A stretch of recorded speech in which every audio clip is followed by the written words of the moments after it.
block is released from rest, find maximum elongation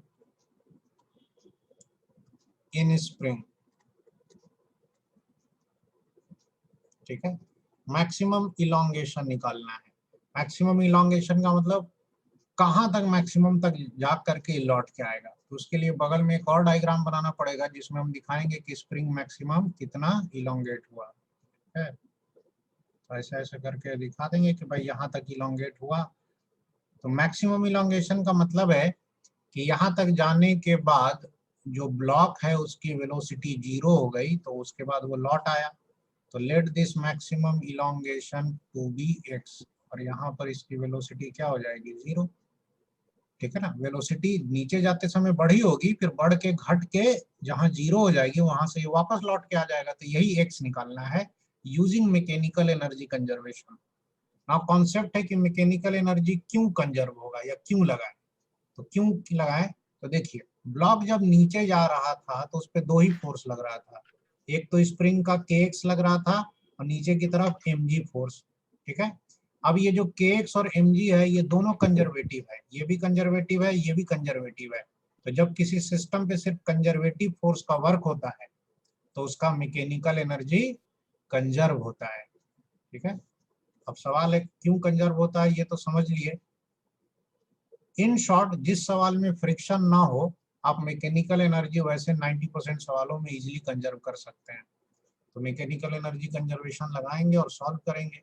तो के initial plus you initial, फिर क्या लगाएंगे के फाइनल प्लस यू फाइनल। ठीक है, अब इन सब के लिए क्या होता है कि काइनेटिक एनर्जी तो चलो समझ में आ रहा है, पोटेंशियल एनर्जी यहाँ दोनों लिखना पड़ेगा, एक ग्रेविटी वाला भी लिखना पड़ेगा और एक स्प्रिंग वाला भी। तो इसके लिए क्या है कि स्प्रिंग में पोटेंशियल एनर्जी स्प्रिंग का होता है हाफ के एक्स स्क्वायर। ठीक है, और पोटेंशियल एनर्जी ग्रेविटी का जो होता है वो होता है mgh। लेकिन mgh लिखने के लिए ये हाइट कहाँ से ले, तो ये हाइट हम किसी रेफरेंस से लेते हैं। तो रेफरेंस इसमें हम लोग क्या करेंगे, ऊपर भी मान सकते हैं जहां से चला था, नीचे भी मान सकते हैं, हम लोग नीचे मान लेंगे।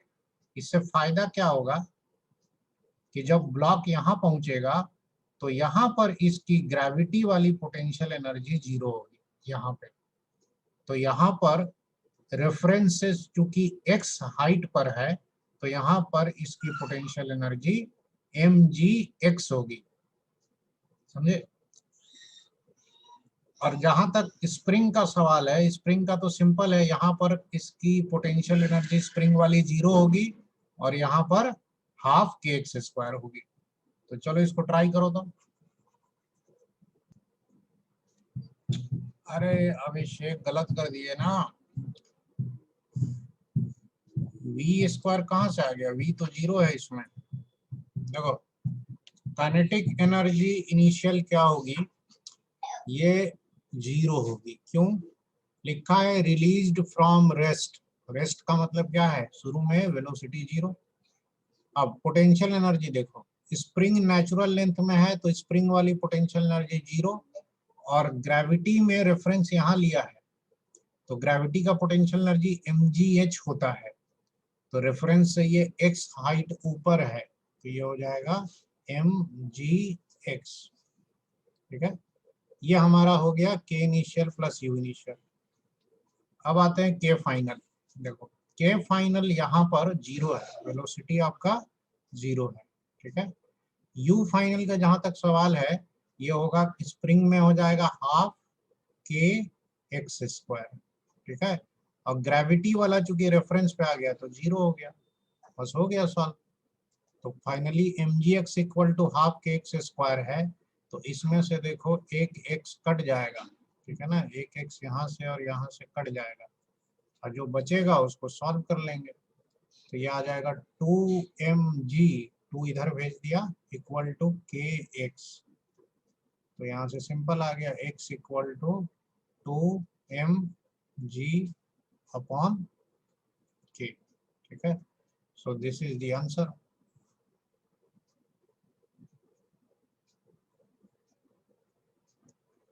प्रियांशु ऑडियो बंद हो जाता है, अरे वो लेफ्ट साइड में जो बटन है उसको ऑन करके रखना है, उसको छेड़छाड़ नहीं करना है। ये सर ऑन करके रखे, पर कुछ कुछ देर में हम एग्जिट हो जा रहे हैं खुद को। ओ नेटवर्क स्लो होगा तुम्हारा, इसीलिए नेटवर्क के प्रॉब्लम से होता है। तो कहीं ऐसी जगह बैठा करो जहाँ सिग्नल अच्छा आ रहा हो। अच्छा चलो इसको नोट कर लो, फिर आगे चलते हैं हम लोग। अब हम लोग जो है वर्क पावर एनर्जी जो पढ़ रहे थे, इसमें हम लोग मैकेनिकल एनर्जी कंजर्वेशन पढ़ रहे थे, ठीक है। अब जो नेक्स्ट चीज हम लोग पढ़ने जा रहे हैं वो है आपका पावर। ट्वेल्थ में जो जो चीजें जरूरत पड़ेंगी हम लोग वही सारी चीजें पढ़ रहे हैं, क्योंकि अब बहुत जल्दी ट्वेल्थ से स्टार्ट होने वाला है, ठीक है। तो व्हाट इज पावर और पावर कैसे निकालते हैं? पावर को हिंदी में बोलते हैं शक्ति, ठीक है, और एनर्जी को बोलते हैं ऊर्जा। तो शक्ति क्या होता है? तो इसका डेफिनेशन है रेट ऑफ वर्क डन। मैं यहाँ लिख देता हूं,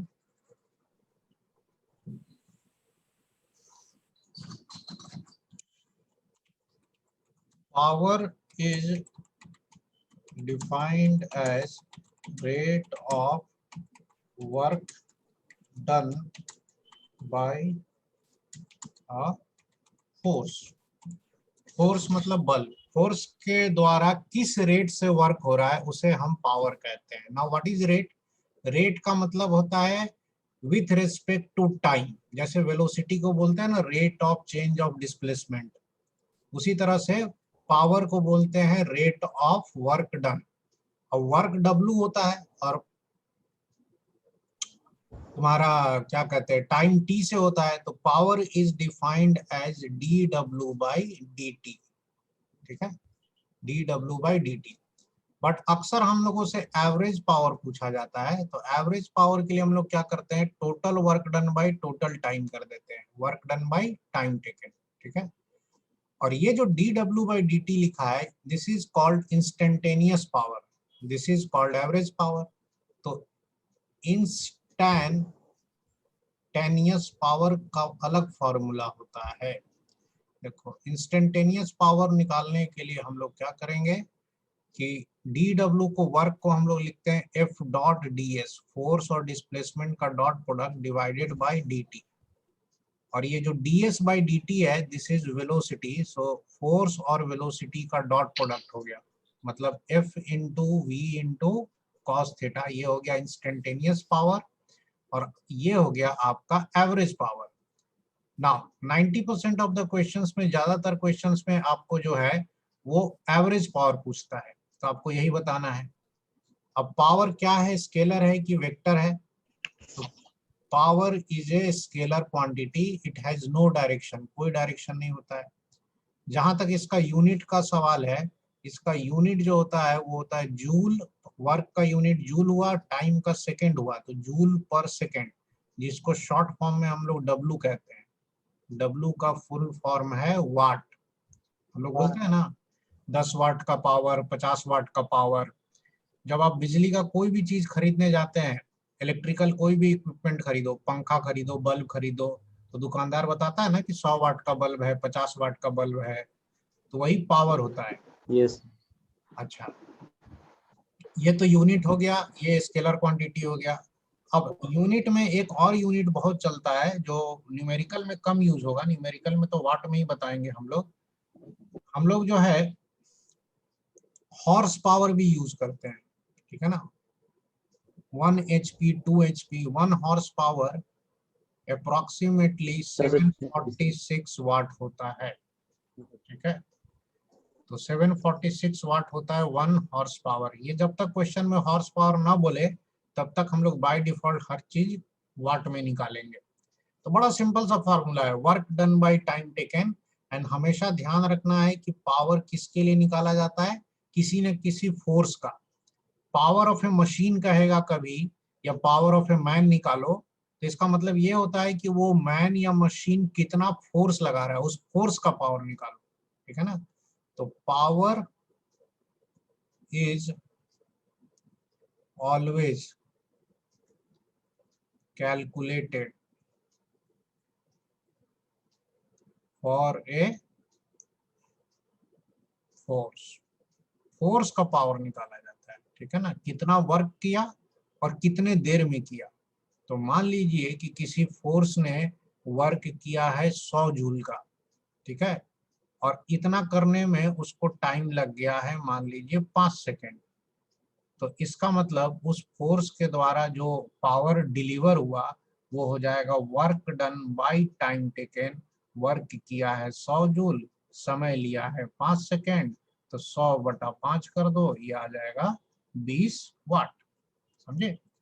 तो ये छोटा सा थ्योरी है बस पावर का, आपको बस इतना ही याद रखना है, power equal to work by time, power equal to work by time, power equal to work by time, बस इतना याद रखो।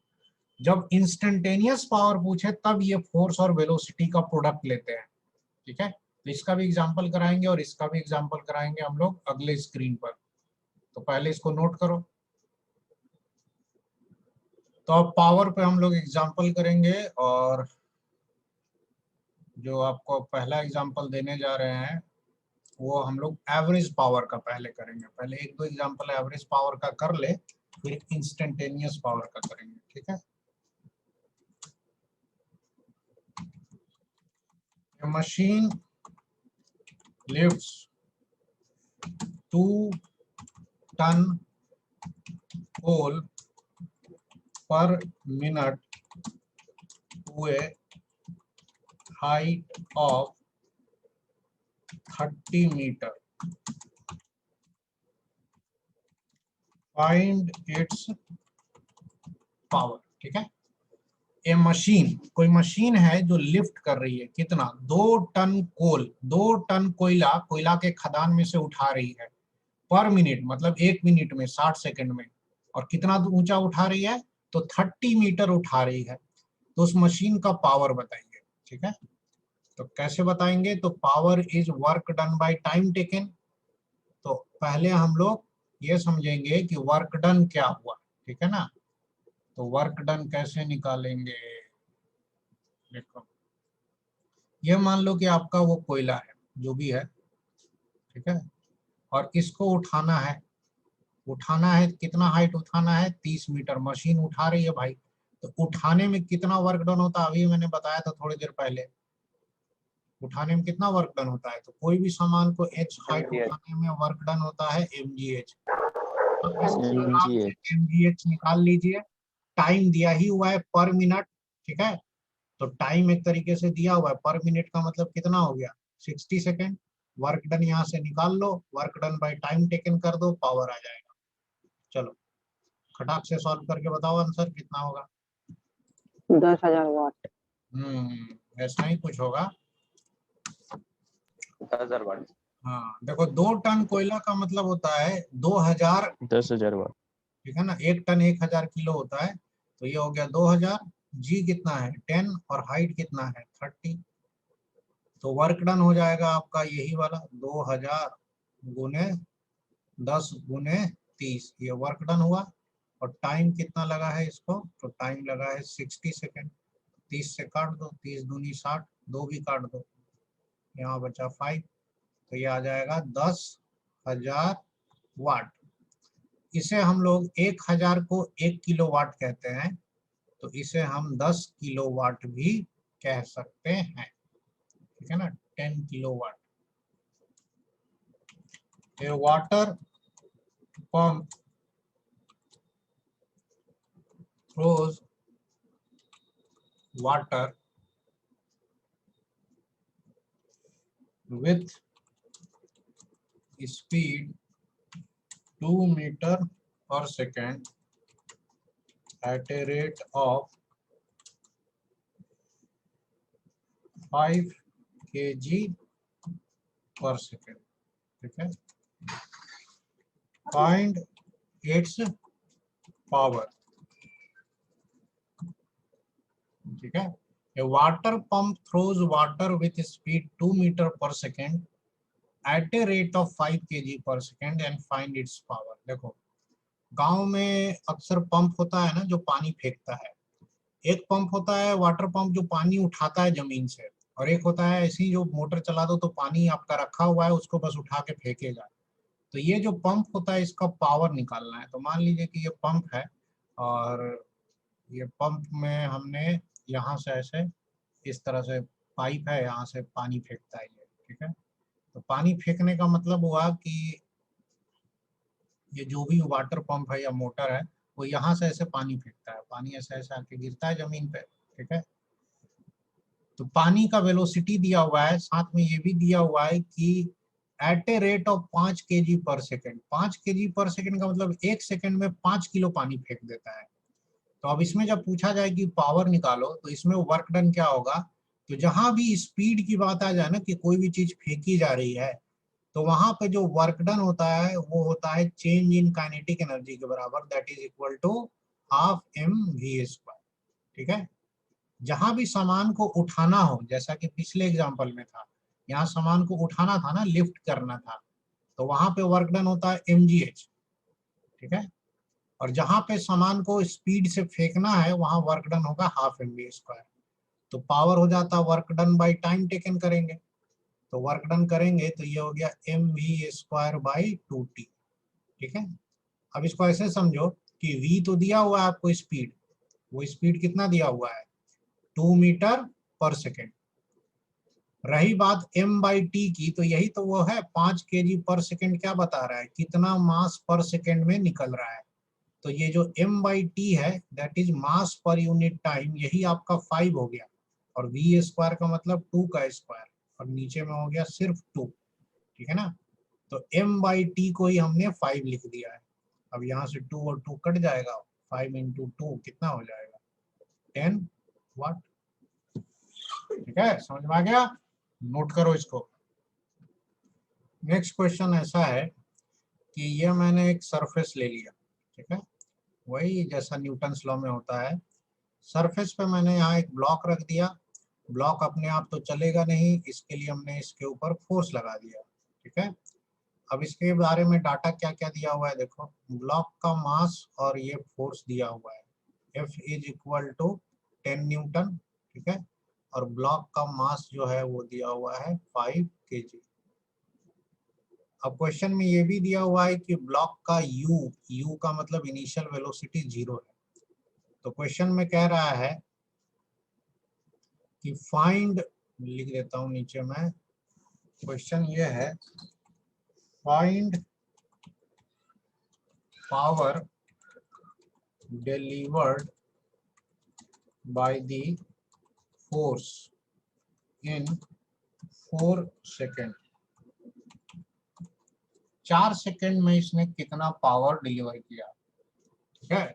पावर निकालना है कितने देर में 4 सेकेंड में, लेकिन power work done by time taken होता है, तो पहले पता कर लेते हैं कि 4 सेकेंड में कितना वर्क हुआ।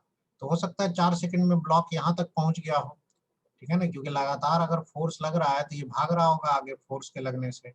तो 4 सेकेंड में वर्क डन निकालने के लिए, वर्क डन होता है फोर्स इंटू डिस्प्लेसमेंट, तो पहले हमें ये निकालना होगा कि इन 4 सेकेंड्स में इसका डिस्प्लेसमेंट कितना हुआ है, यहाँ से यहाँ तक का डिस्प्लेसमेंट निकालना होगा, ठीक है।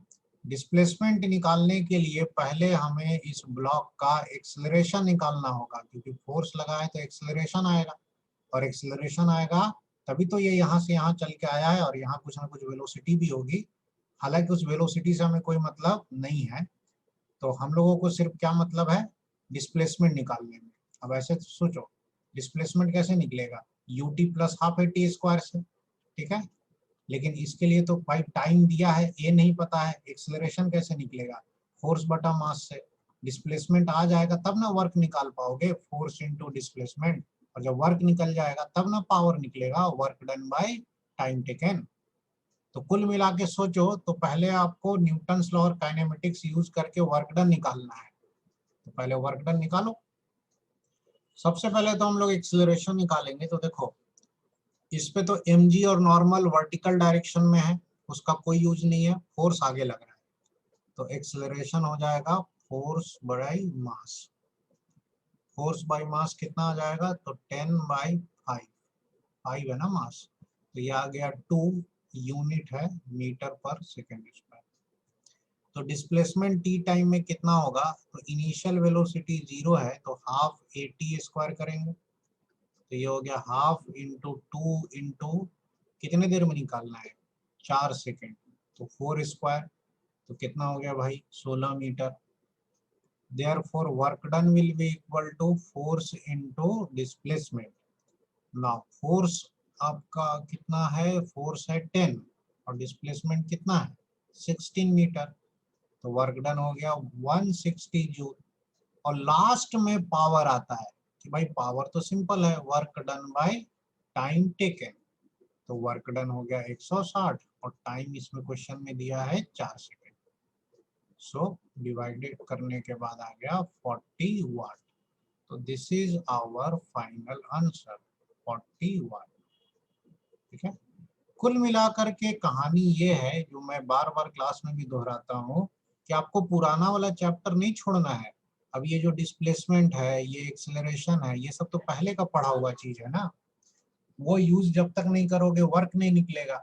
वर्क निकल गया तो पावर निकालना तो बहुत आसान है, वर्क बटा टाइम कर देना है। ठीक है, चलो इसको नोट करो, फिर अगले क्लास सवाल पे चलते हैं। वही सेम क्वेश्चन करते हैं फिर से, उसमें लेकिन थोड़ा सा चेंज करेंगे। ठीक है, क्वेश्चन ये है कि सेम वही सरफेस ले लिया इस तरीके से और उसके ऊपर हमने एक ब्लॉक रख दिया। ठीक है, और ब्लॉक के ऊपर हमने ऐसे फोर्स लगा दिया ताकि ब्लॉक चल सके।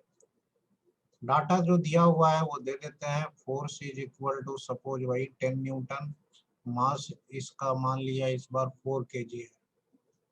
चेंज हो गया। तो क्वेश्चन में पूछा जा रहा है कि फोर्स लगने की वजह से ब्लॉक एक्सलरेट होगा और आगे आगे चलेगा। ठीक है, तो पूछा गया है find power delivered by force at t equal to 4 second. ठीक है, पिछले सवाल और इस सवाल में डिफरेंस है। Find power delivered by force at t equal to 4 second, इसका मतलब है कि इस बार जो क्वेश्चन है इसमें इंस्टेंटेनियस पावर पूछा गया है। बहुत बड़ा नाम होता है, इंस्टेंटेनियस पावर आपसे पूछा जा रहा है एक तरीके से। तो पिछली बार जो पूछा गया था वो एवरेज पावर था। अब इंस्टेंटेनियस पावर निकालने के लिए आपको क्या करना होगा, वो जो दूसरा वाला फॉर्मूला है वो यूज करेंगे। उसके लिए हम लोग पहले क्या करेंगे कि जितना टाइम पे बोला है उतने टाइम पे हम इसका वेलोसिटी निकालेंगे और एफ डॉट वी से निकालेंगे, क्योंकि क्वेश्चन में तो हमें फोर्स पता ही है कितना लग रहा है, बस वेलोसिटी निकाल लेना है ये वाला।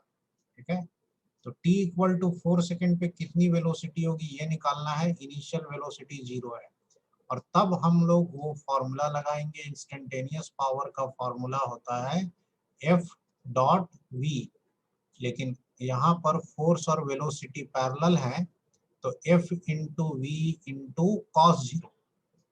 अब कॉस 0 1 होता है तो फोर्स इंटू वेलोसिटी, तो क्वेश्चन में तो फोर्स दिया हुआ है 10 न्यूटन, तो मामला कहाँ अटक रहा है, वेलोसिटी पे। 4 सेकंड के बाद कितनी वेलोसिटी होगी वो निकाल लीजिए और इसमें पुट कर दीजिए। सबसे पहले तो हम लोग एक्सेलरेशन निकाल लेंगे, वो होगा फोर्स बाय मास। ठीक है, फोर्स है आपका 10 और मास है आपका 4, तो ये आ जाएगा 5/2 मीटर पर सेकंड स्क्वायर। अब हमें निकालना है वेलोसिटी। ठीक है ना, velocity at t equal to 4 second कैसे निकालेंगे, तो जब एक्सेलरेशन पता ही है तो v equal to u plus at लगा लेंगे। u 0 है, a आपका 5/2 है और टाइम आपका 4 है, तो ये आ गया 10 मीटर पर सेकेंड। एक बार वेलोसिटी आ गया, बस यहाँ पावर वाले फॉर्मूले में अब रख देना है, तो पावर हो जाएगा F into V that is equal to force है 10, वेलोसिटी भी 10, मल्टीप्लाई कर दो, हो गया 100 वाट आपका पावर आ गया। ठीक है, so this is the answer. पिछले वाले केस में हमने एवरेज पावर निकाला था। ठीक है, और इस बार इंस्टेंटेनियस, दोनों में अंतर है। एवरेज पावर में हमें वर्क डन निकालना होता है, वर्क डन कितना हुआ डिवाइडेड बाय कितना टाइम लगा, और इंस्टेंटेनियस पावर बोला जाए तो फोर्स और वेलोसिटी का डॉट प्रोडक्ट लेंगे। सर हम्म सर हमें कैसे पता चलेगा क्वेश्चन में कि हमें एवरेज पावर निकालना है फिर इंस्टेंटेनियस, जबकि दोनों क्वेश्चन सेम डेटा दिया हुआ है सर, हाँ, लैंग्वेज भी बताते हैं। सेम है। ध्यान से देखो, लैंग्वेज एकदम क्लियर अलग अलग रहता है लैंग्वेज। यहाँ पर देखो, पढ़ो क्या लिखा है। Find power delivered by the force at t equal to 4 second लिखा है, एक पर्टिकुलर टाइम पे लिखा है कि नहीं। और यहाँ पर ध्यान से पिछला सवाल पढ़ो। Find power delivered by the force in 4 second. In 4 second का मतलब हो गया कि इन 4 सेकेंड के दौरान, दैट मीन्स इसमें एवरेज पावर पूछा है, ठीक है। और यहाँ पे लिखा है at okay 4 sir. Second. At मतलब एक पर्टिकुलर टाइम पर पावर पूछा जा रहा है, इसका मतलब इंस्टेंटेनियस पूछा है। ये एक हॉरिजॉन्टल सरफेस है और इस पर ऐसे इंक्लाइन बना दिया तो बन गया इंक्लाइन सरफेस, ठीक है। अब इंक्लाइन सरफेस पे हम लोग एक ब्लॉक रख देंगे, तो ब्लॉक रख देंगे अगर और छोड़ देंगे तो जाहिर सी बात है इंक्लाइन सरफेस पे ब्लॉक किधर भागता है, नीचे भाग के आएगा। इनिशियल वेलोसिटी 0 है, सरफेस आपका रफ है। रफ है इसका मतलब कोफिशिएंट ऑफ फ्रिक्शन म्यू दिया हुआ है। तो ब्लॉक जब चलते हुए नीचे आ रहा है तो थोड़ी देर के बाद नीचे पहुंचेगा तो कुछ ना कुछ वेलोसिटी होगी जो हमें नहीं पता है। तो हम लोगों से पूछा गया है क्वेश्चन में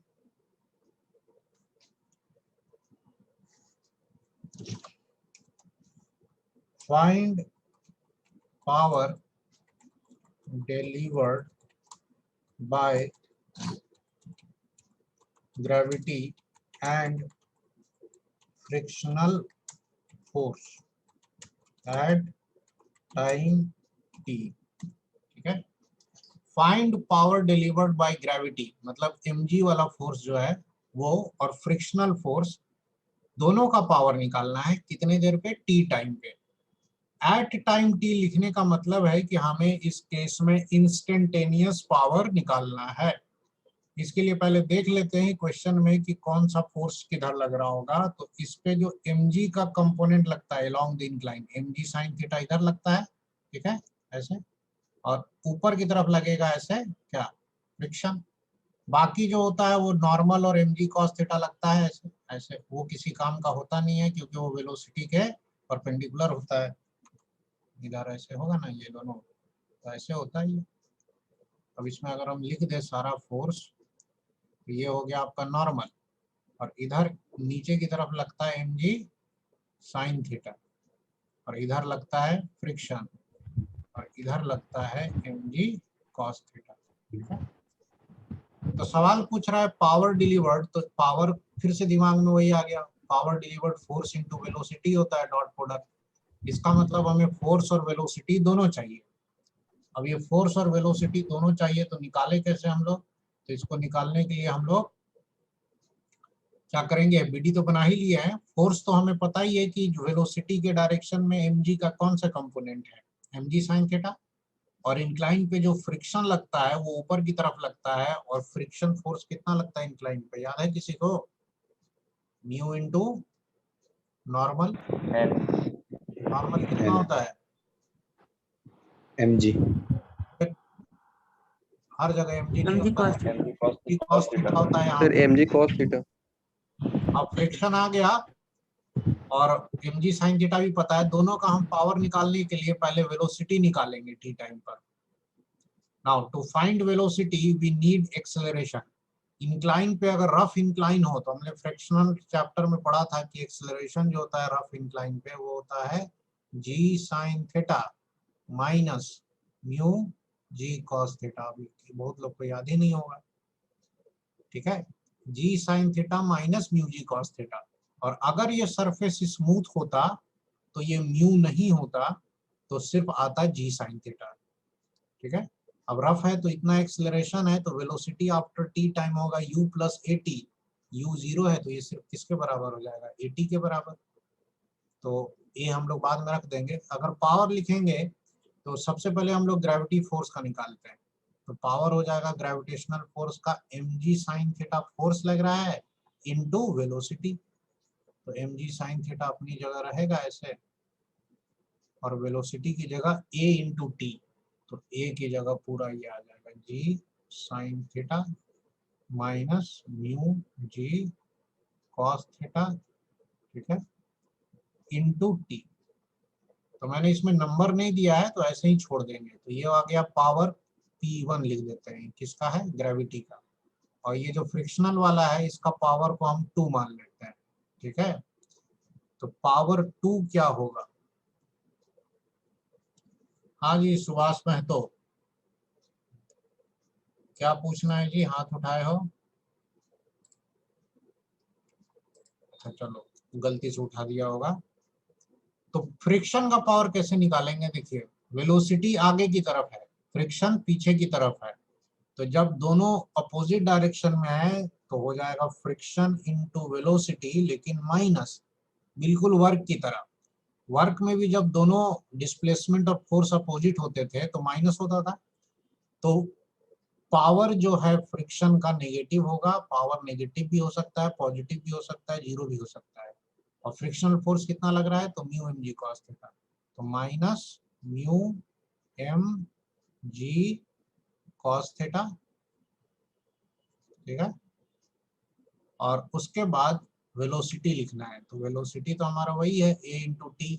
ए हमारा जो ऊपर में लिखा है सेम है, जी sign theta minus mu g cos theta into T, ठीक है। अगर कोई डाउट है तो पूछो इसमें।